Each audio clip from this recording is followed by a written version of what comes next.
Praise the lord. ఈరోజు దేవుని మాట ఆమోస్ గ్రంథం 9వ అధ్యాయం 15వ వచనము. వారి దేశమందు నేను వారిని నాటుదును. ఆమేన్. నేను వారికిచ్చిన దేశంలో నుండి వారిక పెరికి వేయబడరని నీ దేవుడైన యెహోవా సెలవిచ్చుచున్నాడు. ఆమేన్. దేవుని బిడ్డలారా, ఈరోజు దేవుడు ప్రతి ఒక్కరితో కూడా ఆయన మాట్లాడుతూ ఉన్నారు. నజరేయుడైన యేసు ఆయన మనతో మాట్లాడుతూ ఉన్నారు. నమ్మిన ప్రతి ఒక్కరూ కూడా ఆ ఒక వాగ్దానాన్ని స్వతంత్రించుకొనగలరు. మీరు ఏ దేశమందు ఉన్నారో ఆ దేశమందు నేను నాటెదను అని దేవుని సెలవిస్తున్నారండి. ఒక చెట్టు ఎండిపోకుండా నీళ్లు ఎలాగైతే పోస్తామో మరి ఫలించినట్లుగా ఆ చెట్టు యందు జాగ్రత్త కలిగి ఉన్నామో ప్రభువైన యేసుక్రీస్తు వారు అలాగే నీ యందు ఉన్నారు. ఈ చెట్టు ఎండిపోదు.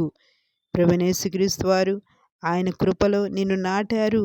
కాబట్టి నీవే దేశమందు ఉన్నావో ఏ ప్రాంతమందు ఉన్నావో అక్కడ బలంగా నాటెదను అని దేవుడు సెలవిస్తున్నాడండి.